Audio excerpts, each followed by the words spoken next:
안녕하세요. 분당고를 졸업하고 연세대 행정학과에 진학하게 된 이수민입니다. 저한테는 되게 중요한 그리고 깁스행과도 연관이 있는 방학이 있는데 그게 바로 2학년 올라가기 전 방학이라고 생각합니다. 그때 사실 코로나가 터졌었던 시기인데요. 그때 집에서 또는 독서실에서 공부를 오랫동안 해야 하는 비대면 수업 상황이었고, 그런데 저는 오히려 그때 제 수학 과목에서는 실력이 가장 올랐던 시기라고 생각합니다. 오전에는 국어를 하고 오전 시간을 제외한 모든 시간에는 수학을 했다고 보시면 될 것 같아요. 사회도 딱히 내신은 선행을 하지 않고 무조건 수학 실력을 올리는데 치중했습니다. 왜냐하면 1학년 때 수학 내신 등급이 좋지 않았거든요. 3등급, 2등급 정도 유지했는데 2학년 올라갈 때 제가 2레벨이었단 말이에요. 그래서 그때 정근만 선생님 수업을 듣고 있었는데 제가 국어를 오전에 하고 나머지를 다 수학을 하니까 수학을 할 시간이 굉장히 많은 거예요. 그래서 어느새 숙제를 다 해버리는 그런 놀라운 현상을 제가 몸소 겪는 그런 일이 벌어졌습니다.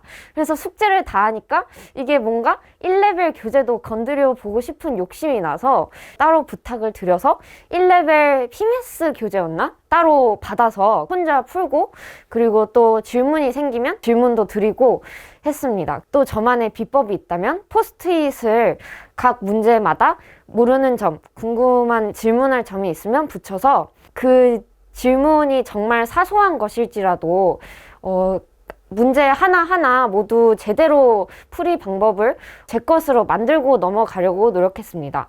그래서 제 책에는 늘 포스트잇이 굉장히 꽉 찼었어요. 그래서 그때 1레벨, 2레벨 교재를 거의 다 풀고 2학년을 올라갔던 것으로 기억합니다. 그래서 2학년 때는 등급이 조금 더 올라서 1, 2등급 이렇게 왔다 갔다 했던 것 같아요. 제가 시험에서 실수를 좀 해서 이 방학 때 열심히 했는데 1등급이 안 나오고 2등급에 나온 것에 대해서 또 다시 낙담을 한 경우도 있었지만 그래도 정근만 선생님께서 말씀하시길 그 방학 동안 공부한 것이 내신에만 도움이 되는 것이 아니라 너의 수학 실력에 도움이 되고 그것이 곧 수능에서 힘을 발할 수도 있다. 그리고 3학년 내신도 있지 않느냐라고 말씀을 해주셔서 그때 참 위로가 많이 됐던 게 기억에 남습니다. 2학년 중간쯤에 정근만 선생님께서 레벨 테스트도 학원에서 거의 제일 잘 본 수준이기 때문에 1레벨로 올라가도 괜찮을 것 같다라고 말씀을 하셨고 저는 이제 나름의 성취감을 안고 1레벨로 올라갔습니다. 확실히 2레벨에는 문과 친구들이 많았는데 1레벨에는 이과 친구들이 굉장히 많았습니다. 그렇다고 해서 김지훈 선생님의 수업이 어렵진 않았고요. 설명도 굉장히 잘하시고 그리고 가끔 이제 김지훈 선생님을 보면 한석원 선생님도 살짝씩 보이는 듯하는 느낌을 받으면서 수업을 계속해서 들었고요. 1레벨 가서는 조금 솔직히 말씀드리자면 따라가기 힘들었던 부분도 있었던 것 같습니다. 왜냐면 1레벨에서 제가 유일한 문과 학생이었는데 아무래도 이과 친구들은 미적분도 배우고 하기 때문에 저랑 수학을 보는 시야가 조금 달랐던 것 같아요.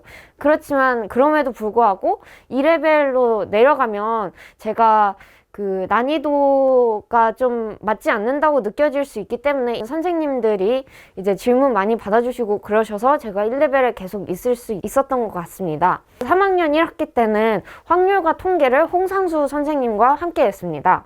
홍상수 선생님도 굉장히 친절하시고 확률과 통계의 특성상 풀이 방법이 굉장히 많다 보니까 다양한 풀이 방법에 대해 궁금증이 생길 수밖에 없는데요. 그런 부분들을 홍상수 선생님께 질문드리면 항상 풀이 방법을 여러 개 써주시면서 설명을 해주셔서 그런 부분이 내신 문제들을 푸는 데 큰 도움이 됐습니다. 3학년 1학기, 어떻게 보면 수시를 바라보는 자에게는 가장 중요한 학기라고 볼 수 있습니다. 그때는 수학을 내신 1등급을 받았는데요. 분당고 특성상 그 선생님이 주시는 문제를 정말 반복해서 연습하고 또 풀고 하면 충분히 1등급을 받을 수 있는 것 같습니다. 물론 깁생에서 2학년 때부터 확률과 통계 선행을 해서 확률과 통계에 익숙해지는 것도 정말 많은 도움이 됐고, 그리고 확률과 통계의 특성상 경우의 수를 따질 때 중복조합을 사용할 것이냐 혹은 중복 순열을 사용할 것이냐, 뭐 팩토리얼을 사용할 것이냐, 풀이 방법이 다양한데 2학년 때 혹은 선행할 때 자신만의 어떤 풀이 방법이나 자주 사용하는 계산법 등을 확고히 해놓는다면 나중에 내신 때 확률과 통계 가서도 그 자신만의 풀이 방법으로, 논리로 거의 모든 문제를 풀어 나갈 수 있을 것이라고 생각합니다.